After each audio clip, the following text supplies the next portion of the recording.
It's 2 years of pandemic. What is it going to take to get a city to act as opposed to just talking about maybe making a plan someday? Welcome to another episode of the Community Broadband Bits podcast. All right, start off a little slow there. Yeah, your energy started off low, but you hit the note. We're recording on my wife's birthday. I just had lunch with her, and on the way over, we listened to the Tig Notaro podcast. I usually listen to podcasts at between 2.0 and 2.5x, and she listens to them at 1.0x, which is normal speed. And Tig Notaro talks slow. So I'm in a kind of slow state of mind right now. I've been in that car, Chris, and that podcast, your podcast speed is unintelligible. So I've been in that car, and it's painful. Yeah, I mean, it keeps me from driving off the road. I don't know. It's like this weird adrenaline effect. How do you retain anything? It's like listening to like a podcast, like an auctioneer or something, right? Yeah, I mean, I would say that I slow it down to like 1.5 or, like somewhere in there. If it's like a show that is a new ground where I'm not really sure what's going on. But, when you're listening to like a whole bunch of shows that are saying the same sort of things over, talking about, what's going on in Ukraine or what's going on in tech policy and stuff, you're sort of like listening for new things. You're not trying to like file every last detail away, I feel like. Yeah. So, and the other thing is that like, public radio shows, like they're designed for people that are quite a bit older than we are.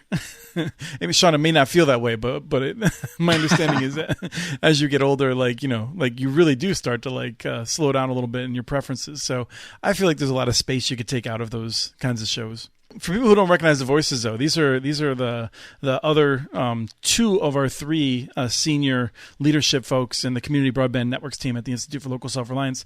We got Sean Gonsalves. Welcome. Thank you. And Rye Marcatilio McCracken. Thanks, Chris. Thanks for that. You have a name that lends itself to it. What can you do? We're going to talk about a couple of different topics today that there's so much going on, and we wanted to touch on some of them. I wanted to rant a little bit. I've ranted this several times to a lot of people around me, so if you've heard it already, I'm sorry. Maybe I've improved it a little. Maybe just kick it up to 1.5x or 2x. Right, maybe. But I want to start by highlighting something that Rye and also Emma on our team have been working on in particular, which is compiling this big list of broadband projects, not all just community broadband projects, but a lot of broadband projects that have been funded by the American Rescue Plan. So what's happening there, Rye? Yeah, so this is a big list that we started about, I want to say maybe 6 or 7 months ago to try to just get our heads around what's happening with the rescue plan money and how our communities planning to use it. And so it seemed like at the time it was a good idea just to start tracking down which communities are considering projects and which ones have planned projects. At this point in time, that list has, and it is by no means comprehensive. So if you've got, if you take a look at it and you've got a good project that maybe we're missing on there, don't hesitate to shoot us a note. It's got 187 community-led projects across 45 states, including 22 states, which have announced significant broadband programs for new infrastructure. So nearly every state has something, but like half of them are doing something really cool. Is that how you break that down? I think that's fair. Yeah. And I would venture to say that probably every state has some sort of community-led project. And we've just, it's hard to wade through all the noise. Except for my state. Massachusetts. Right. Massachusetts? Massachusetts. That's going to be There's a great Mike Birbiglia special he calls it Catsachusetts. I can't remember why. What? That's a great joke. I can't hear Mike Birbiglia without thinking of La Quinta Inn. He's that whole act about his sleepwalking is terrific. But I drive by La Quinta Inn, which for people who aren't aware, La Quinta Inn in Ammon, Idaho has the best broadband you can almost get in any hotel anywhere. Because the owners of that are a big supporter of the municipal fiber network there. And I learned a little bit about La Quinta Inn during stays there and talking with Bruce Patterson from there. All La Quinta Inns welcome you to bring your pets. And that's pretty cool. They're dog people, I guess. Wow, we should note that this podcast is not brought to you by La Quinta Inn, but maybe it could be. Yeah, maybe just the one in Ammon. I mean, our sponsorship rates can't be that big. They can afford to run the ad, even if they don't have much of a budget. So, are there any stories from the big list that leap out at you, Rye? Sure. I guess I could share a couple of interesting ones. So one of note, Hillsboro, Oregon, they just started building their municipal network in 2021, and they've announced they're going to commit $3 million of their rescue plan funds to that project and essentially speed it up. And so that's an interesting one because they specifically designed the rollout of their phase 0 and phase 1 deployments to reach the neighborhoods of Hillsboro that need connectivity the most. And so people there can take advantage of the bridge program they've got and get, I think it's gigabit symmetrical for $10 a month. For the low-income folks, yeah. For people who aren't aware, Hillsboro is I think, considered a fairly wealthy suburb. A lot of high-tech folks there in the Portland area. I think Intel's located up in there, has a lot of employees. They were going to be doing a 10-year build, I think was the original plan. And, this is not the first time we've heard this. Anytime a community says they're going to do something in 10 years, in my head, I'm like, right, 4 or 5. I get it. Because as you start building, like maybe something comes available in terms of money. I mean, Chattanooga got that $111 million from the federal government, from the Department of Energy, after they started building, after they committed to it. That allowed them to speed up. And the other thing that happens is the political dynamic changes, where the city council members start hearing from people in their district who are like, are we going to get that in 10 years? Because I'd rather get that like tomorrow. Tomorrow would be good. So a lot of things can change when a city commits to something on a longer time frame. I think the landscape really changes and the local conversation changes once that first subscriber is lit up. Right. Yeah. So I think that's an interesting one to watch, and I've been wanting to get them on, but I've been waiting. In line with what I keep telling you, which is we're trying to make sure we're focusing our coverage on people that have done things, not people who are announcing things.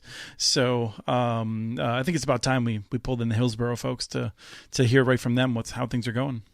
I think so. There are plenty of other people to talk to as well from that big list. Grayson, Kentucky is going to build a 100 gigabit per second network that's going to hit, I think it's about 1,700 premises, 4,200 people living there. And so that's in response also to them living in a natural disaster prone area, and the fact that they have had to deal with emergency responders having no connectivity, several times over the last decade. And so, it's about that as well. Yeah. So there's certainly a lot of projects going on. There's new ones being announced every day, it seems like. So we'll keep updating that list. If you go to muninetworks.org, it's somewhere on the left-hand side. Is it under Learn or Resources, or am I just making up menu names now? It's under Resources. Yep, on the left-hand side. Resources. So if you look under Resources, you'll find American Rescue Plan projects or something like that, and you can make your way to the big list that way on every one of our muninetworks.org's pages. It's great and terrific to hear about and to see all these projects getting underway. Although it stuns me, though, how many places. I mean, the rescue plan money's been around now for some time, and it's just amazing to me that the number of communities and even states that are kind of dragging their feet and just sitting on it or scratching their head. I do think some of that has to do with the change in the rules. It looked like to a city administrator or a city lawyer, it looked like it might be complicated to spend that money on broadband, even just 6 months ago. It was that change in rules in January, if I want to remember correctly. When did I do all that dancing? Was that January? I think that was I think it was January. And at that point, it became easier. And so I hope that we'll continue to see more cities taking advantage of that money to do that. And so for people who aren't tracking it as closely, we're talking about the SLRFRF money, the state and local fiscal recovery funds. One of the other things we wanted to talk about was telehealth. And Sean, you published something. I know that this is something that you only had to put a few minutes in to get together, this op-ed about telehealth. It was a pleasure to work with Craig. Craig Settles is who we co-authored this piece with. But, I will say that, they say many hands make light work, but, sometimes when it comes to writing, especially when you're used to doing things in the kind of a solitary fashion, it's an interesting process to collaborate. But so this piece was published on Broadband Breakfast, and it was, Craig actually had a stroke a year ago, and Oh no, it must have been like 4 or 5 years ago, I think, at this point. really was that long ago?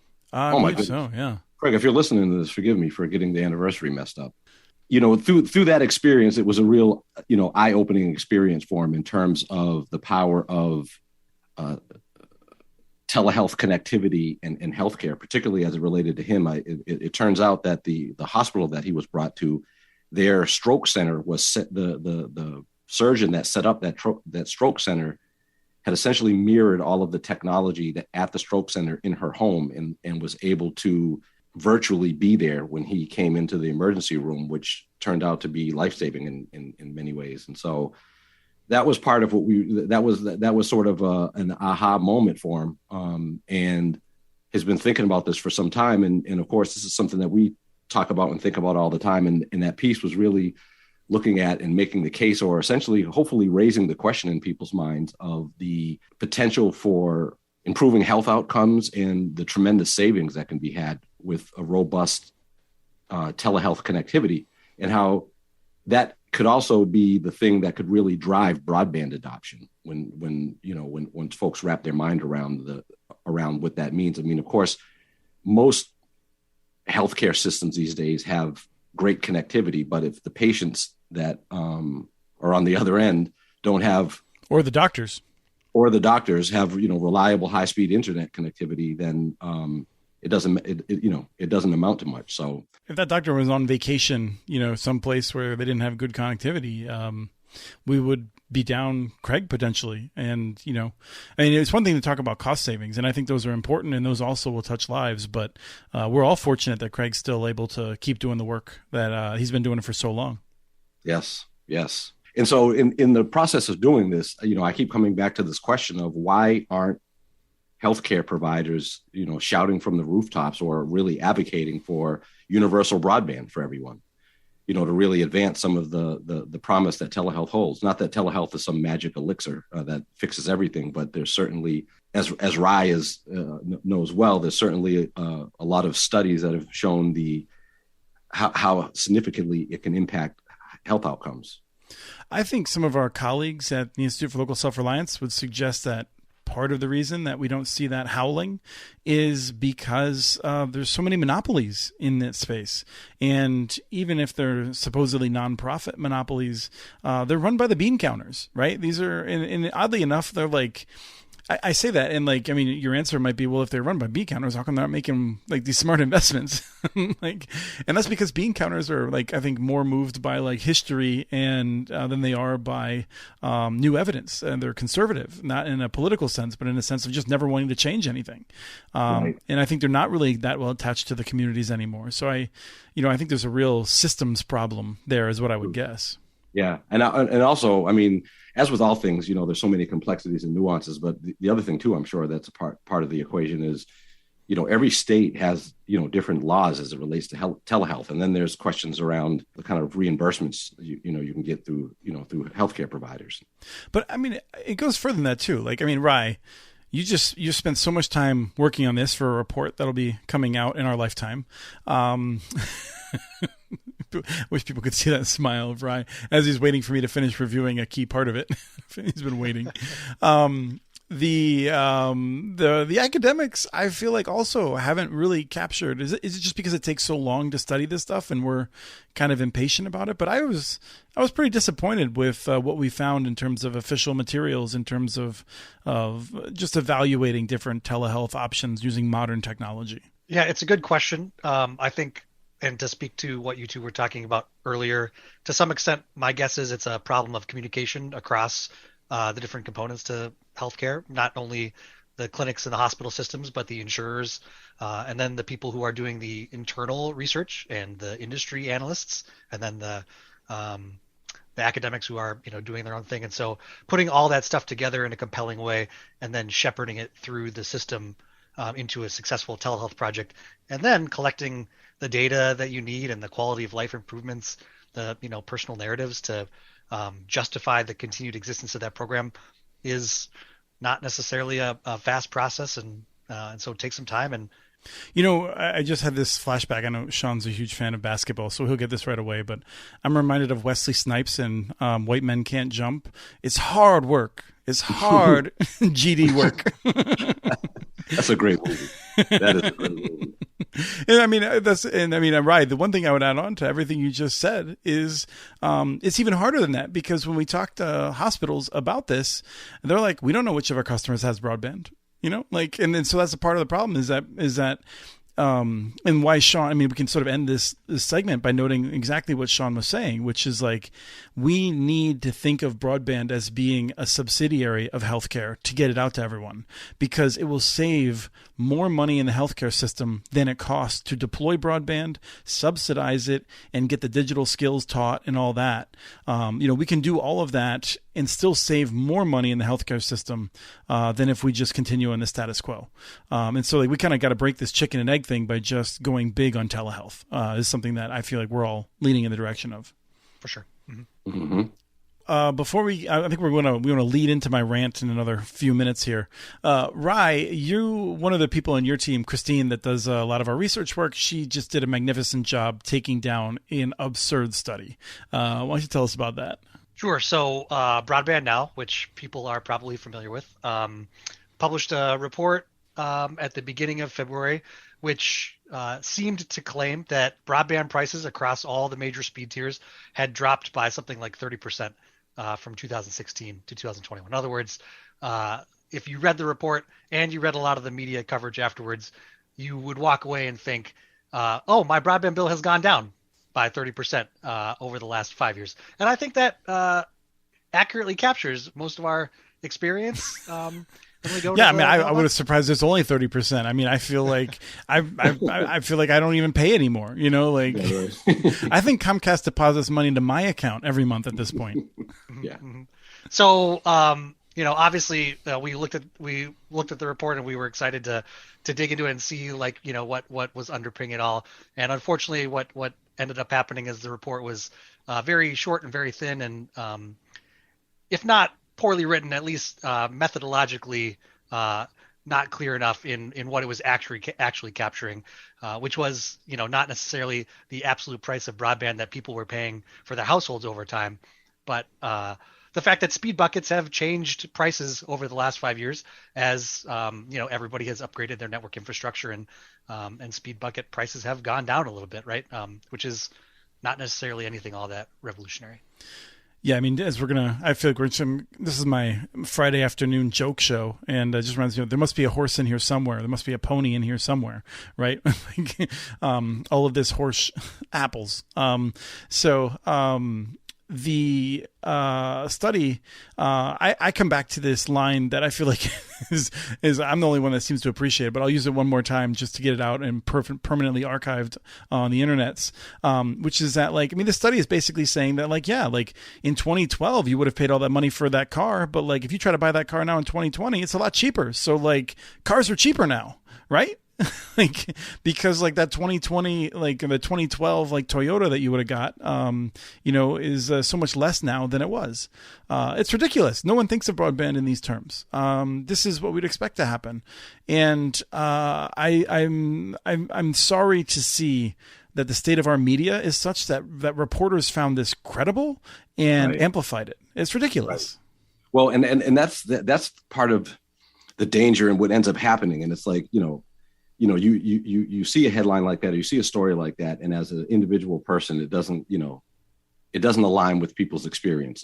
Anybody that sees that is like, what? Wait, what? That, not me, and probably nobody that they know. But that kind of reporting, really just serves as cover for policymakers to do certain things, and have the guise of evidence to support what they're doing, and it's a real shame.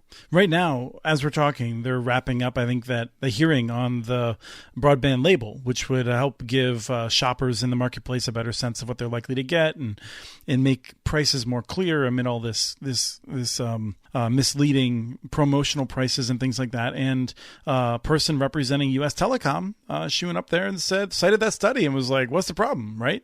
I didn't actually see it. Ryan, you saw it, I think, right? because you watch that sort of stuff. I just take credit as though I watched it and repeat what you tell me. Yep, and I actually screenshotted the comments that were made. This person said, a recent study by Broadband Now found that prices for ultra high-speed plans have decreased by almost $60 per month. That is remarkable and a testament to the investment America's providers are making to close the digital divide. This is a result of how competitive the broadband marketplace has become. So what's interesting is we talked about this right when it came out or so with Doug Dawson and Kim McKinley on the Connect This show. Wait a minute, what show was that, Chris? The Connect This show that we do. And Doug made a really good point, which I think a lot of people don't realize how concentrated the market is for broadband in the U.S.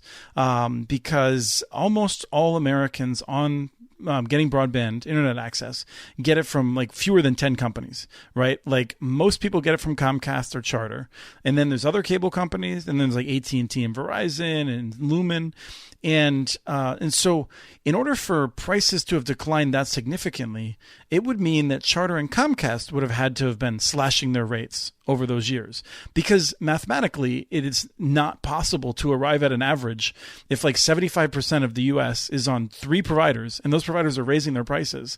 You know, the other providers would have to be like depositing money into their customers' accounts in order to make up the difference and to make the total amount paid drop. And so it's just like logically, it's ridiculous. Right. Well, and it's amazing that people can say certain things with a straight face. I mean, competition. Mm-hmm. Yeah. You know, the broadband market is one of the least competitive markets in existence. I mean, it's you know, there's not many things you can think of where it's like, oh, I have a choice of either the local incumbent provider or nothing. Yeah. I mean, it gives you a sense of how much work we have to do, right? I mean, it's like this thing. I mean, we're celebrating these different investments, but like, you know, most of these investments are in towns that have hundreds of thousands of people where they're going to get competitive markets, right? That's less than 1% of the U.S. population. Now, we're hoping to see that those trends grow. You know, we're part of this larger effort of even private companies coming in, you know, more public investment in public-private partnerships and things. But the market is very consolidated. And I don't know if that's not something I can rant about. I could rant about this other thing as we move into it, which is that you know, something that Sean wears his passion on his sleeve more like I do. I've never seen Rye get as upset about this, but like, I'm just so annoyed at cities that aren't doing anything yet. You know, I went to the Net Inclusion event that the National Digital Inclusion Alliance put together, NDIA, is wonderful. It was inspiring in many ways. But every now and then I'd see a city on stage, usually a larger city, not all of them that were there. Some of them are doing things, but they would say like, oh yeah, like, you know, we have this rescue plan dollars coming and we're making this plan and we're going to talk to these people and maybe we're going to find some partners. And I'm looking at my watch and I'm like, it's 2 years of pandemic. Like, what is it going to take to get a city to act as opposed to just talking about maybe making a plan someday? You know, fortunately, we have some cities, you know, Baltimore, it looks like Detroit. We have some cities that are going to be doing some smart things and taking action. Maybe they'll make some mistakes. They're going to try and solve this. I'm just so tired of hearing from people, this is an emergency. We have to have 100 meetings and think about like who's going to develop a plan in 5 years. Like, no, like get something going or find a new job. Right? Like, I'm just like, I feel that passionately about it because I'm just like, I believe this is an emergency. All of us have been working our butts off trying to like help resources and stuff like that. And to see cities that right now have unprecedented amounts of funds available to them and they're not doing much with it yet, or the fact that Minneapolis is probably just going to write a big check to Comcast for that. And then when that money runs out, well, too bad. Like the families will figure something out at that point. Like, just come on. Right. Oh, man. Thank you. I felt every word of that, and I'm in 1,000% agreement. I wonder if city officials often just don't see this as being infrastructure like roads and the stuff that they build. And they shouldn't act like it. Yeah, they talk like it, right? But they don't act like it. Yeah, it's bizarre to me. But you know, and then also I'm sure too that probably in the grand scheme of things, you know, a lot of municipalities, a lot of cities probably feel squeezed and, you know, have this like laundry list of things that are super important that they've underinvested in for a long time. I think no one can prioritize anymore. Like I feel like people just can't prioritize. Like you're right. Absolutely right. There's tons of stuff they want to be doing. They want to hire 8 different administrators to talk about like their meaningless contribution to climate change. Like I care a lot about fixing climate change. Like I think it's a major issue, but like St. Paul, Minnesota, like hiring 3 new people to like focus on that is not going to move the needle, people. Like let's get things done that we can get done. And the beauty of broadband, right, is that every dollar you spend on municipal network or something that's locally accountable, that comes back to the community many times over, right? So if you want to talk about an economic investment that's going to pay dividends for 30, 40, 50 years, it's almost a no-brainer. For the amount of money they put into sports stadiums, right? I mean, that's the amount of money we're talking about. We're not talking about like a historic investment any more than U.S. Bank was a historic investment for the county, the city, the state of Minnesota, right? Like it's a 20-year investment. They understand that, right? They want the Vikings to stick around. Like I mean, people act like this is like, you know, something that's unprecedented. The electric systems were more expensive. They built water systems out to everyone 100 years ago or something like that, you know? Yeah, like our generation hasn't had to do it before. Like just look back at the different things cities have had to do. They have to prioritize and decide what's important. And the thing is that it's not important. And it's not important because the people who vote, the people who matter, they can afford the Comcast service, right? They can afford the cable service and they're not happy about it, but it's not leading them to change who they vote for. And so public officials don't want to say, oh, these people who don't vote as much, who live in public housing, you know, that it's not that they don't count. They don't ever want to admit they don't count, but they don't count. Right? Like that's what it comes down to. No one in public office is afraid of upsetting a single mother, a single parent family that's struggling and not on the internet, right? They want to talk about how like they'll argue about the schools and how we have to like argue about how much the teachers get or something like that when these kids are going home and they have no access to resources to do their homework or to learn. Like anyway, I just, you know, it's really frustrating and it doesn't have to be this way. Well said. Yeah. And it's not that, you know, anybody who's looked at the history of technology and knows how these other complex human systems were built knows that there are mistakes that are going to happen along the way. The first time we do it, you know, we're going to learn things and we'll do it better and better. And so this idea that we need to make sure that we don't make a single mistake before the first person gets connected is kind of a ludicrous one. Yeah, I think that's totally right. I mean, this is a thing I struggle with, right? Every now and then we try something new. It's terrifying.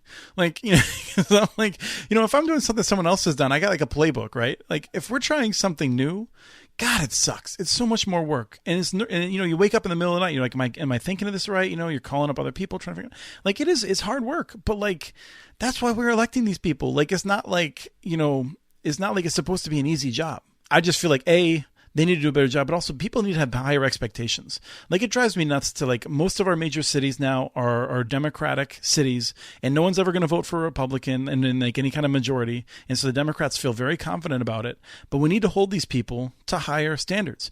And I've been saying this for years about Republicans in rural areas, right? Like they haven't been doing enough to get broadband out to those rural areas. They need to be held to higher standards. I'm not telling people to vote for a party they don't like, but like we need to find ways of holding these people to higher standards. And that's got to be the first step. And the problem now, right, is there's so much money coming down the pipeline that 5 years from now or 10 years from now, you know, the argument that we need to fix the remaining digital divide is going to be even harder to make because we've spent all this money. That's right. And, you know, some of it's going to get spent poorly, some of it's going to get wasted. But hopefully, you know, when we're talking a year or 2 years from now, we'll be much more optimistic about what the future looks like. Yeah, I mean, it's hard to imagine Congress appropriating more money until this money's spent. And so we're looking at 6-7 years, maybe 8 or 9 years. So yeah, like this is the thing that's moving. Like we got to get it done now or else, you know, cities can pay for this themselves. Like, I mean, they could, but then they really have to prioritize, right? Yeah. So like this is the opportunity and we just need people to get better organized. You know, a great way to do that is to come to our event on Wednesday. Tomorrow, if you're listening to this really quick, maybe if you're listening to this on Wednesday, quick check and see if it's at 2:00 Eastern yet, because we're doing this event and it's going to be recorded. It's a digital equity event. It's going to be fun. I'm not going to be ranting at all. I'm going to be very positive, I'm pretty sure. But it's going to have a lot of great speakers and we're going to be talking about how cities and states and others are building coalitions to tackle these problems. There's a lot of hope, but someone's got to do the work in each community. Yeah, I'm looking forward to it. I think it's going to be fun. I'm especially looking forward to the trivia. Yes. Even though I won't be able to play because I guess I, you know, kind of have access to the. You can play, you just can't. You won't get the award if you win, right? It'll go to like the number 2 person if you win, because like you developed some of the questions, some of the better questions, I think. Ha. I mean, we had good contributions from everyone, but like we're gonna have a video question, with photos, and I'm pretty sure that was yours. There we go. Hey, doing my part. Cool. Well, thank you both for spending some time when you're just trying to wrap up projects at the end of the week. I appreciate a chance to jump on the podcast with you. This is actually always fun. Yeah, it is. Thanks for having us, Chris. Appreciate it. Cool. We have transcripts for this and other podcasts available at muninetworks.org/broadbandbits. Email us at podcast@muninetworks.org with your ideas for the show. Follow Chris on Twitter. His handle is @CommunityNets. Follow muninetworks.org stories on Twitter. The handle's @muninetworks. Subscribe to this and other podcasts from ILSR, including Building Local Power, Local Energy Rules, and the Composting for Community podcast. You can access them anywhere you get your podcasts. You can catch the latest important research from all of our initiatives if you subscribe to our monthly newsletter at ilsr.org. While you're there, please take a moment to donate. Your support in any amount keeps us going. Thank you to Arnie Hughesby for the song Warm Duck Shuffle, licensed through Creative Commons. This was the Community Broadband Bits podcast. Thanks for listening.